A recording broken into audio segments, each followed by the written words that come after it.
नमस्कार मंडळी.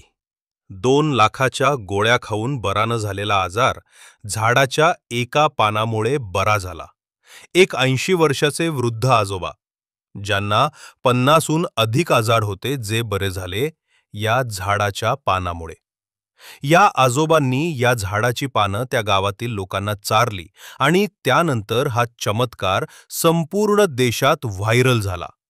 संपूर्ण गावाची रक्त चाचणी केल्यानंतर उघडकीस आल्यात धक्कादायक गोष्टी.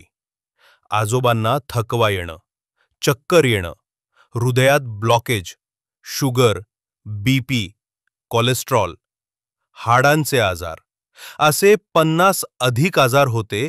पण या झाडाची ही वस्तू खाल्ल्यामुळे चमत्कार झाला, ज्याचे रिपोर्ट पाहून डॉक्टरही हैराण झाले. आजोबांनी ही पानं त्यांच्या गावातील तरुण मुलांना, महिलांना तसेच लहान मुलांना खाऊ घातले, तर त्यांचे सर्वांचे आजार बरे झाले. आता या गावात कुणीच आजारी पडत नाही. आयुर्वेदाचा खजिना या आजोबांना सापडला, जो आता जगासमोर आलाय. 2 लाखांच्या औषधापेक्षाही पॉवरफुल गोष्ट ही निसर्गात उपलब्ध असते, हे जगाला माहिती झालं. मग कोणती ती अशी गोष्ट आहे की ज्यामुळे हजारो आजार बरे होतात? कोणती ती झाडाची अशी गोष्ट आहे की जिच्यात अंडी, मटण, काजू, बदाम यांच्यापेक्षा 100 पट ताकद आहे, जी गोष्ट खाल्ली की सर्व आजार बरे होतात? चला जाणून घेऊया संपूर्ण सविस्तर माहिती. देशाच्या इतिहासातला सगळ्यात मोठा चमत्कार. 2 लाख रुपयाचे गोडे औषध खाऊन बरे न होणारे आजार एका झाडामुळे बरे झाले. एक आजोबा, ज्यांचं नाव विठ्ठलराव, ज्यांनीच या वनस्पतीचा शोध लावला आणि संपूर्ण जगात एक आश्चर्याचं वातावरण निर्माण झालं. ही वस्तू नेमकं काय आहे? ही कशी खायची? कोणते आजार बरे होतात? डॉक्टर काय म्हणाले? हे जाणून घेण्यासाठी आपल्याला 2 वर्ष मागे जावं लागेल. एका छोट्याशा गावात राहणारे वृद्ध शेतकरी विठ्ठलराव, त्यांची पत्नी वारलेली, ती एकटेच राहायचे. त्यांच्या मुलांची आर्थिक परिस्थिती बेताची असल्यामुळे त्यांना मुलांकडून फारशी मदत मिळत नव्हती. विठ्ठलराव मेहनती होते, पण वय आणि पत्नीच्या जाण्यामुळे त्यांना आलेला एकाकीपणा त्यांच्या शरीरावर आणि मनावर परिणाम करत होता. साधारण 2 वर्षापूर्वी हा शोध लागण्याआधी विठ्ठलरावांच्या अचानक गुडघेदुखीचा त्रास सुरू झाला. सुरुवातीला त्यांनी दुर्लक्ष केलं, पण हळूहळू त्यांना अंगत दुखायला सुरुवात झाली. त्यांचा हळूहळू आता थकवा वाढू लागला होता. 2 वर्षापूर्वी त्यांना चालता येणं मुश्किल झालं होतं.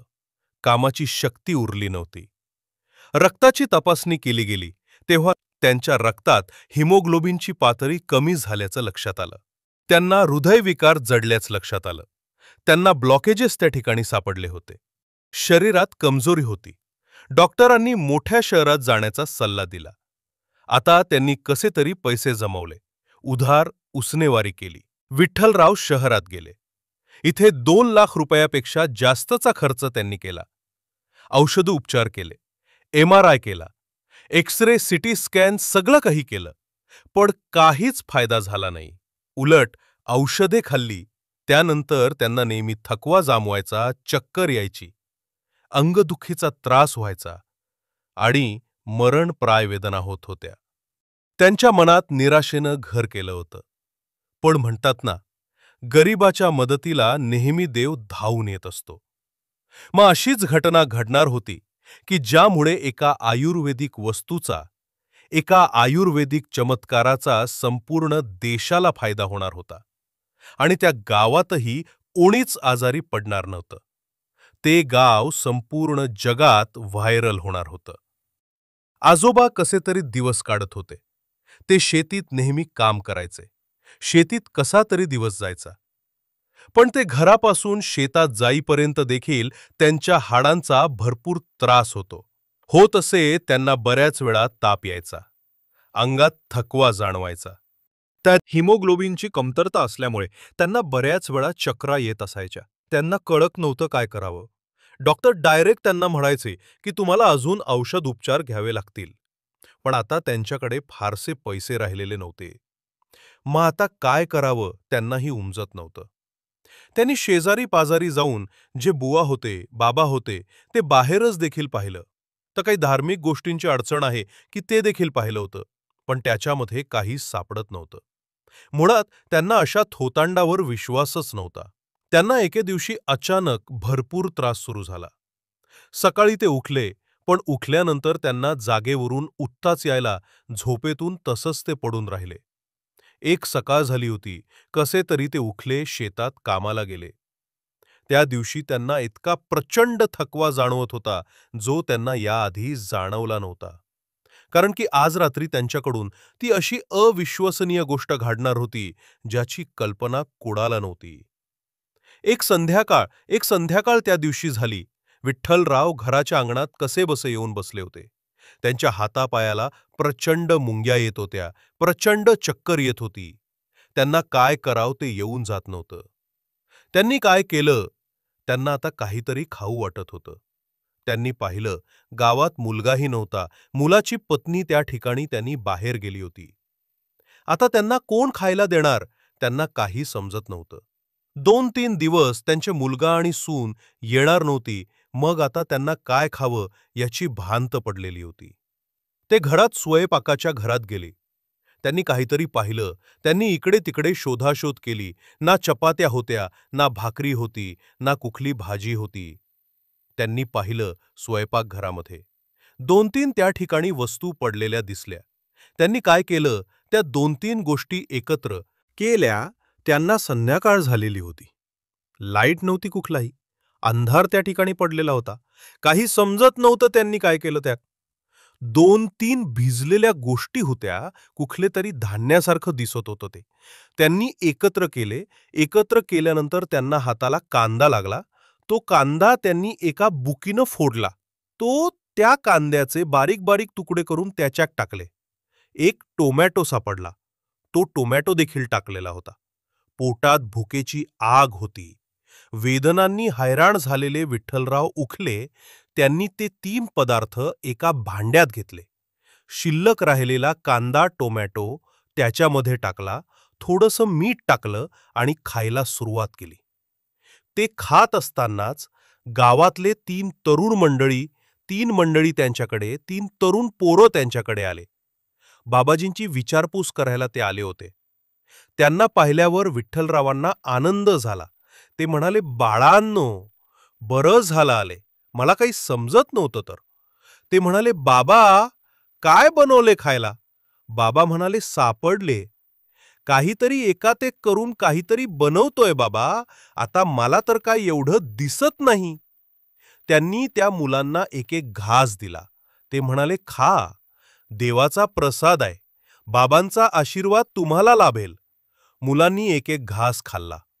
त्यानंतर विठ्ठलराव ते मुलं निघून गेले. त्यानंतर विठ्ठलराव पाणी पिऊन झोपी गेले. विठ्ठलरावांना त्या दिवशी दाट झोप लागली. गाढ झोप लागली.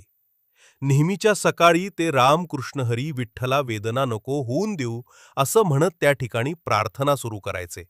मला वेदना नको होऊ देऊ असं म्हणायचे.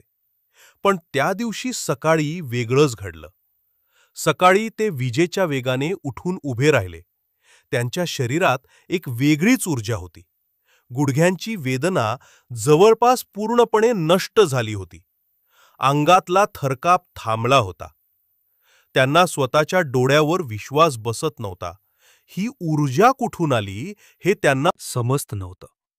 त्या दिवशी त्यांनी उत्साहात शेतीत काम केलं दिवसभर. त्यांना थकवा जाणवला नाही. चक्कर आली नाही, काही त्रास झाला नाही. पण त्यांच्या मनात एक प्रश्न होता. हे नक्की कसं घडलं? माझे सगळे आजार कसे काय बरे झाले? मला कमजोरी कशी काय जाणवत नाही? या प्रश्नाचं उत्तर शोधण्यासाठी ते थेट शहरातील त्या डॉक्टरांकडे गेले. दवाखान्यात पोहोचल्यानंतर त्यांनी त्या ठिकाणी दवाखान्यात पाहिलं तर तिथे ते 3 तरुणही बसले होते, जे त्या ठिकाणी त्या रात्री विठ्ठलरावांकडे येऊन गेले होते. विठ्ठलरावाला थोडंसं आश्चर्य वाटले. विठ्ठलराव डॉक्टरांच्या केबिनमध्ये गेले.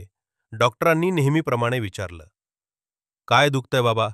सांगा कुठे त्रास होतोय? विठ्ठलरावांचं उत्तर ऐकून डॉक्टरांना धक्का बसला. विठ्ठलराव म्हणाले, "डॉक्टर, मी काही दुखतंय म्हणून नाही आलो. माझं दुखणं अचानक कसं बरं झालं हेच तुम्हाला विचारायला आलोय." डॉक्टरांनी एक क्षण विचार केला. त्यांना आठवलं की आज सकाळी हे 3 तरुणाई त्यांच्याकडे हेच प्रश्न घेऊन आले होते. मग नेमक असं काय घडलंय ज्यामुळे चौघे अचानक बरे झाले, हा प्रश्न डॉक्टरांना सतवू लागला.